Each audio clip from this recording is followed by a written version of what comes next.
Hi, this is Alive News Update. I am Jennifer Okolo. Here are the top stories. Kogi State declares Thursday public holiday over presidential visits. Mass fuel supply begins in Lagos, 3 others in January. And on the international scene, over 50 suffer ammonia poisoning after a train derails in Serbia. Alive TV. Many thanks for joining us. Now the news in details. The Kogi State government has declared Thursday, December 29, 2022, a public holiday as the state prepares to receive the President, Muhammadu Buhari, for the inauguration of legacy projects of Governor Yahaya Bello-led administration.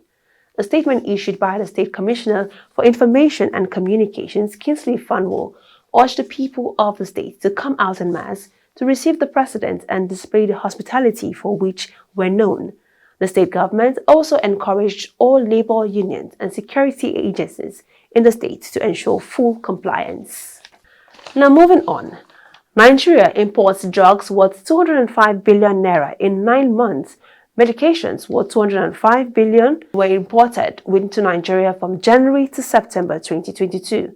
The figure is contained in an analysis of the first quarter to the third quarter of the National Bureau of Statistics Foreign Trade Reports.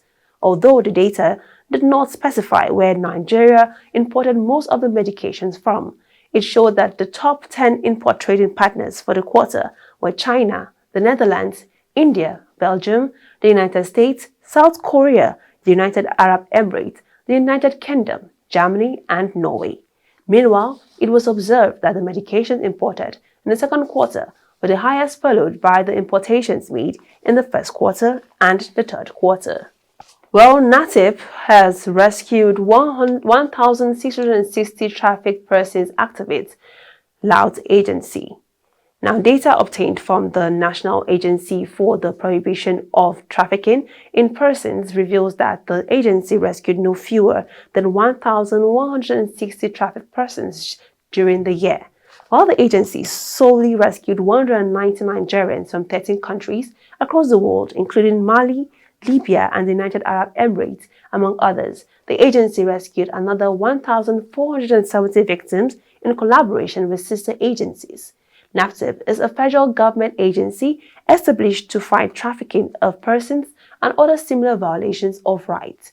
Since its inception in 2003, the agency noted that it had investigated over 10,000 cases of human trafficking and prosecuted over 500 defaulters.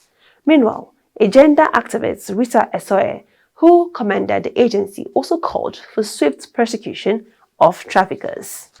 Now, a special joint arrangement by the Nigerian National Petroleum Company Limited and 30,000-member independent petroleum marketers will lead to mass supplies of premium motor spirit, popularly called petrol, in Lagos, Calabar, Port Harcourt, and Ogara, beginning next month. The move is part of the arrangements by the government and stakeholders in the fuel supply chain to find a permanent solution to the lingering fuel scarcity in the country.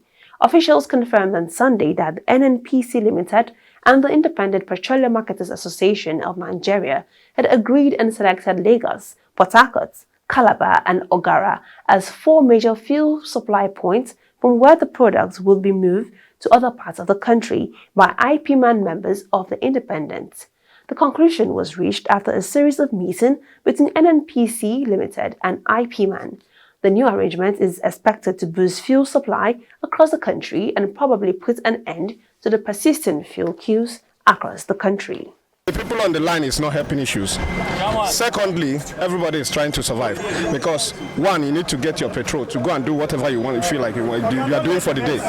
Other stations have no fuel. This is the only one that has at this moment. That's why you see this long line. You don't have plan for the day. You just come here. You queue for close to 5 to 6 hours, and at the end of the day, they tell you probably they don't have fuel anymore. Do you understand? Before the last time they said it was Lokoja, whatever, that caused the fuel scarcity. So why are we still facing it now? This has been going on throughout the whole year. Do you understand? We that even do business with it, with our cars and all that, we can't even make plans because every single money we get, we're spending on fuel at the slightest opportunity we get. So it's really frustrating. Well, over 50 people have suffered from ammonia poisoning after a train derailed. The train derailment in southeastern Serbia has caused an ammonia leak poisoning 51 people. The accident took place in the city of Pirot on Sunday. According to city mayor Vladan Vasic, out of the 51 poisoned, 7 have been admitted to the hospital. After the leak, an emergency was called in the affected parts of the city with a population of 60,000, and residents have been urged to remain inside their homes. The cause of the leak is not yet known, but an investigation party has been dispatched to probe the case. However, the derailment did not result in any other casualties. Ammonia leaks are extremely hazardous. Those inhaling the fumes are at serious health risk, as it can turn to fatal in several cases if medical help is not provided in due time. And that's the most we can take on the news update. Many thanks for watching. I am Jennifer Okolo.